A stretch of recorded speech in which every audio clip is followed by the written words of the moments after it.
I had big plans for my break between podcast seasons, and let's just say it didn't go exactly the way that I thought it would.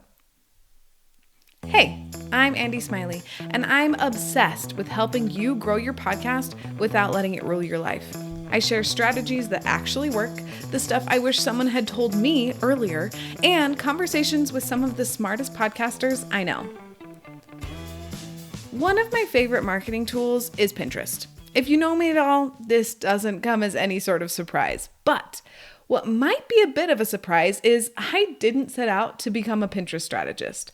I was simply looking for a way to grow my podcast without thinking about marketing all the time. Pinterest changed that for me. When I buckled down and got serious about Pinterest to promote my podcast last summer, my show had a 100% increase in monthly downloads. Yes, I checked that number at least 3 times because I was flabbergasted. I still think that's a little bit crazy, but it's true. Another thing that happened is I gained more than 100 email subscribers, and my business had the most successful revenue month since I started podcasting 4 years ago. What surprised me most was how predictable marketing became. Pinterest rewarded the same things every time: clear messaging, strong keywords, and a solid foundation. And pins that I made years ago are still bringing new listeners to my show. If you want to figure out if Pinterest could be a good fit for you and your podcast, grab my free "Is Pinterest Right for Your Podcast?" checklist.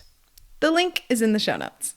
A lot of the experiments that I tried during my seasonal break revolve around Pinterest because I'm a bit obsessed. And honestly, I learned a lot from these experiments. The ones that went really well and the ones that kind of flopped. The first experiment was I tried out a new offer. I started selling at the end of last year Pinterest VIP setups. I had 5 spots open, and by the beginning of this year, all 5 spots were filled, which was super exciting, but also really nerve-wracking because this was a new offer and I was still kind of trying to figure out how to do things on my end, and it was overwhelming, to say the least. I got it done and I am so excited about the results, but I did learn that while yes, I really like doing this and I'm so excited to keep doing Pinterest VIP setups, but I am going to need some help because it got quite overwhelming and there were lots of tears as I was trying to figure out how to make all of this work and make sure that my clients were getting the best results in the fastest way possible. Another experiment was cleaning up my own Pinterest profile and boards. It was so funny. So as I started working on my clients' Pinterest profile and boards, I realized that my Pinterest did not look as professional as theirs did, and I needed to spend a little bit of more time on my own Pinterest as well as theirs. It was one of those situations where like the cobbler's kids have the worst shoes. I don't think that's the exact quote, but you get the vibe of like, all of my clients had these beautiful profiles and then mine was like fine, but not great. So I spent some time making my own profile and boards look more polished, more professional. The other thing I did is I renamed a couple of my boards and updated their descriptions because I realized that the SEO keywords that I was using at the time, I have now refined them a little bit more and I wasn't using all of them. So I kind of did like a spring cleaning of sorts for my Pinterest. I also updated, as part of like freshening up my profile, I updated my board covers and my Pinterest banner. And I have to say, like before, when people would be like, hey, can I see your Pinterest profile just to like get a feel for what a podcast's Pinterest profile looks like, I would be like a little bit nervous. I would always send the link, but just be like, please don't judge me. I'm really busy helping other people and being a mom and all these things. So it was really nice during this break to take some time to update. Now everything looks really professional and I'm super proud. Whenever anyone asks for that link, I will send it to them immediately. Another experiment that I tried is pinning past episodes. So obviously I was on a break, so I did not have any new episodes, but I still was creating pins. I still am doing 1 pin a day for right now. And I wanted to see if the pins, like how the pins did, even though the content was not super fresh. And to tell you the truth, they're doing great. I have pins about podcast SEO that are popping off right now. I have some pins about Pinterest for podcasters that are popping up right now. And those episodes I did like at the beginning of the fall season last year. So I know I talk about this all the time, but Pinterest is definitely an evergreen platform. So if you want to up how many pins you're doing, but you're not creating any more episodes, you can always pin past episodes. But I will say I am creating a fresh pin, like it's a new image. Each time that I do that, I don't reuse the same image every time and just like repin that image. I make a fresh one on Canva. So something to keep in mind. One experiment that I have had on my to-do list for so long, and I finally did it, was to make a page on my website that looks like my link tree, because Brittany Herzberg told me to. Honestly, she's the one that first introduced me to this idea, and it makes so much sense to have the links on your own website so you are getting that traffic to your website instead of it going to Linktree. So I finally did it, and so far I have had no one complain or say anything about it. So that's nice, and I'm getting so much more traffic to my website now because I created my own page that's my own version of a Linktree on my website. One of the hardest experiments that I did was Pinterest Academy. So Pinterest has an academy of sorts where you have to go in. I guess I don't have to. I chose to go in and do a bunch of courses and learn how Pinterest does its thing so that I could better understand Pinterest and help myself and my clients with it. And I am so proud to say I got the Advertising Essentials and Performance Essentials skills badges through Pinterest Academy. And it was a lot of work. It was way more work than I thought it was going to be when I decided that this was one of the things I was going to do during my seasonal break, but it was completely worth it.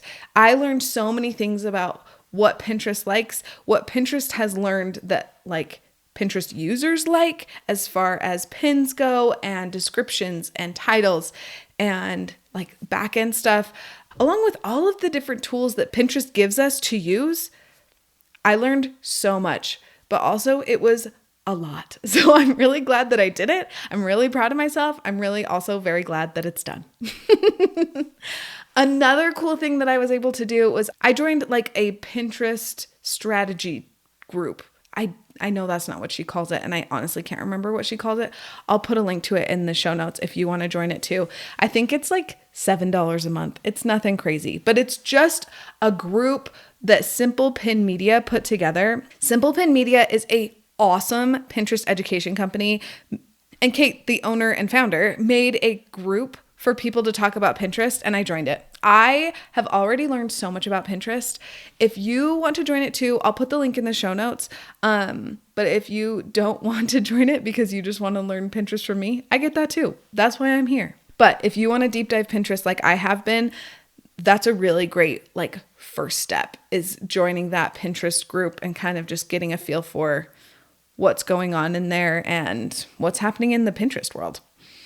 So one of my biggest experiments that I am worried about, I am concerned, is I did no bonus episodes during this seasonal break. Usually I will have a couple of bonus episodes that come out in between seasons, kind of as a reminder, hey, Andy's still here. She still exists. You can listen to this episode during the break. I did not do that this time because truly, I just did not have the time. It felt like I was a chicken running around with its head cut off. And when I realized that I wasn't going to be putting out bonus episodes, I was concerned. I was worried. But then I realized that this was a great opportunity to experiment. So I decided, instead of feeling really scared and bad about it, I'm going to treat this like an experiment. And at the end of March, I'm going to look and see if my download numbers are lower because I didn't do bonus episodes in between. So there wasn't as much of a ramp up to my new season. And if my downloads are low and my engagement is not as good as I want it to be on social media and all of those things, then I will make sure that I do bonus episodes from now on. And I'm honestly a little bit worried that that's going to be how it is, and that bonus episodes are a really good way to keep interest in your podcast going during a seasonal break. But we're going to see. So I will let y'all know if doing bonus episodes is kind of essential to keep your numbers where you want them to be and keep your listeners engaged. So jury's still out on that one. I don't know how that experiment's going to work out. I'm a little bit worried that it's going to be one of those that flops, but you never know. We're going to find out together.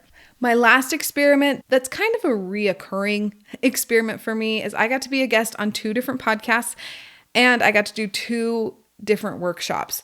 And yes, I've done this before, but it is so fun to see.